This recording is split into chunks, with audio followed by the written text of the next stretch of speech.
I also do, I haven't done it for a little while, I also try and do a week every year for charity. Trócaire is an Irish word which means compassion, and Trócaire is an Irish charity that is the official charity of the Catholic Church in Ireland. Now, I'm not a particularly religious person, but I do think it is good to do charity work when you can, and if you have a skill, to use that skill with it. So for about 4 years, I'll go off for a week with them, and they do press trips that they can then use the photographs on their websites. They can use it in newspapers. And again, you go to places, the first trip was to Nicaragua, which you would never go to really for any other reason. Well, that's okay. Yeah. They're fantastic places to go, and the people that you meet are genuinely the friendliest, loveliest people. But you're not going to go there on honeymoon with your wife, really. In Nicaragua, murals are quite a big thing, and they where young people maybe can't read or write, they use murals to try and convey messages, mostly moral living messages. So there are lots of these all over the city. There's Managua city, and again they start children at a very early age into painting and drawing. Some really difficult stories. These two guys, these young lads, lived in a little village. They're actually in a quarry here, and they're sitting on the blocks that are quarried out by, you can see the guys in the background and all the layers. All done with a big metal spike, no machinery. And then it's their job to carry the blocks up to, this is one of the, and they suffer from hernias maybe at the age of 18, 20. It's not a good thing at all. And one of the areas that Trócaire looks at is child labour in various countries. So this would be part of that. I always take a Polaroid camera, so you can do. You can see this girl has a Polaroid, so you can do some snaps, and just the children can't believe this Polaroid comes out, and then suddenly it develops in front of their eyes, and to them it's like magic, and it's always their friends, or they rarely see a picture of themselves. But these were all migrant workers in just outside of the main city, who were mostly, these children work with coffee on coffee plantations. I mean, this is the sort of living conditions that they have. They'll be there with their parents, but they're brought out of school to work at harvest time. And the reason is these are coffee plants. Sorry, excuse me. And these are coffee beans, and they're really quite spiky and hard to get into, and children can get in down lower and be essentially more efficient at doing it. And you can see that's their mother in the background. And then the guards are handing out these little tokens which the children then exchange for food at lunchtime. And it's amazing, I mean, the guy who owned this coffee plantation didn't live in Nicaragua, and he employed the guards to keep an eye on everything. But the guards were very sympathetic to their condition. So they were saying, yeah, you can photograph, it's no problem. And then this is a dump, actually, again at Managua, and I think it's the biggest landfill site in the world. And they, as you can see, there are cattle grazing here.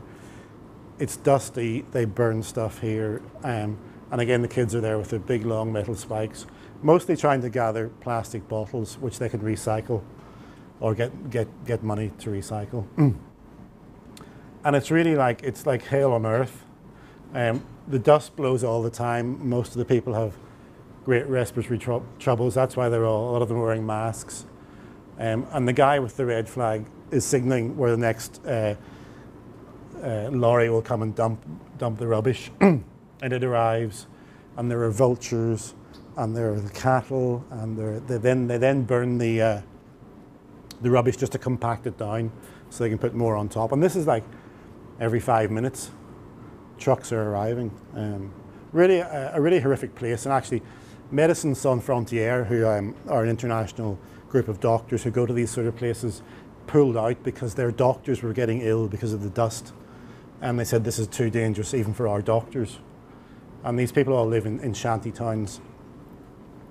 around the edge of the. We'll go through this quickly. This is Kenya. Women's rights are a big issue in Kenya. There's a lot of violence towards women. So this was more really based in that area. The sort of thing that's hard to photograph, because what do you photograph? So a lot of the time it's just these sort of things. And it's just supplying backup material for people to use on websites. I like this. This was actually a school that was set up. There's a lot of female circumcision that happens there to young women, really aged 14. A lot of them will run away from home or be sent away by their mothers rather than have this happen.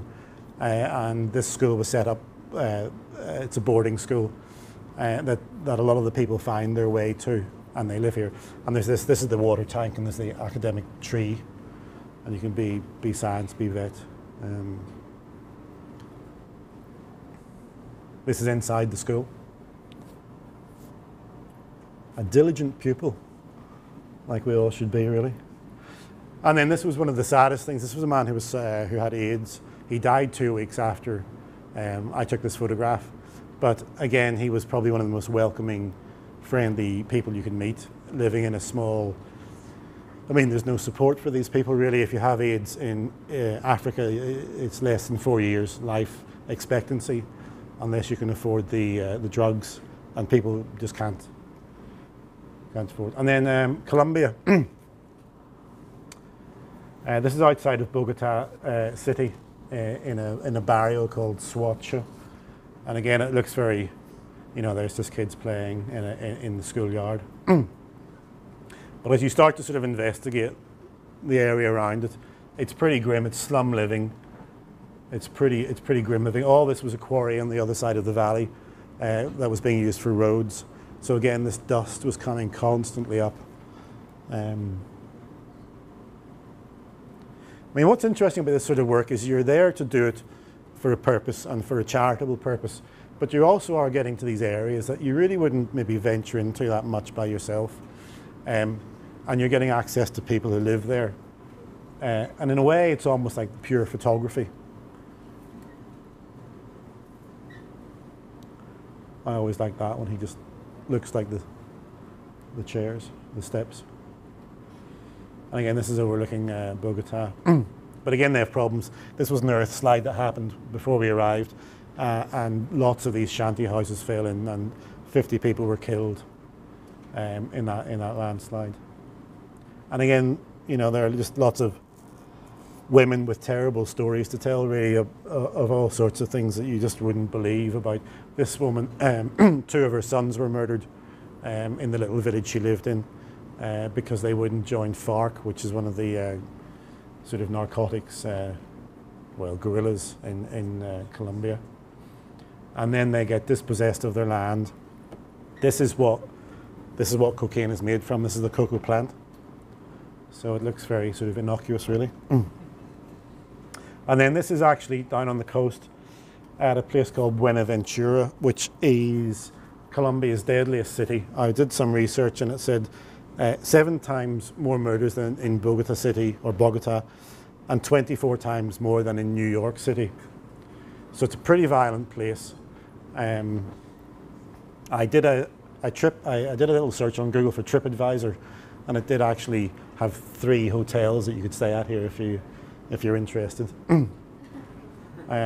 This was a priest who works there, who all the girls fell in love with immediately because he's young, he's a priest, he's doing all this really good work. And this was really in one of the roughest areas of the town. And this is really the reason for what it's all about.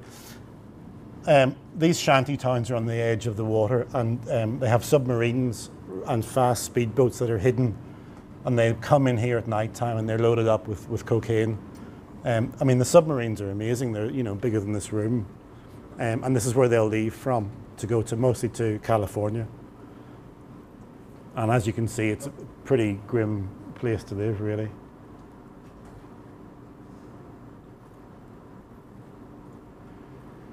And there's still a little bit of sort of traditional boat building going on. But these sort of regularly fall in. There's no sanitation. There is electricity here, but most of the places don't have any electricity.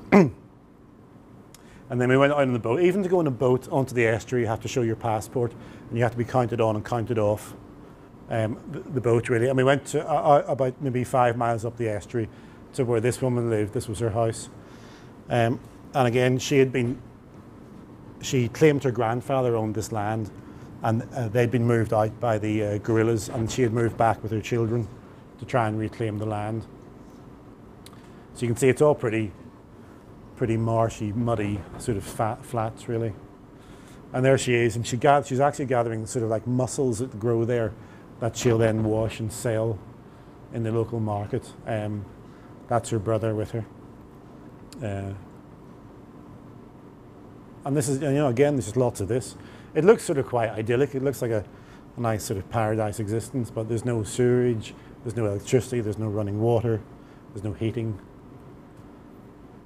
And yet within it, you always, as the photographer, and you're always sort of looking for the photographs, you just sort of see things that have some sort of relevance or meaning outside of the situation.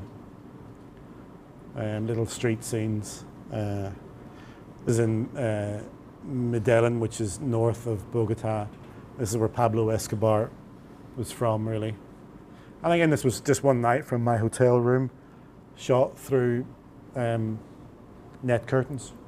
And there was just this lady waiting at the street corner, and it just had this little bit of story or something.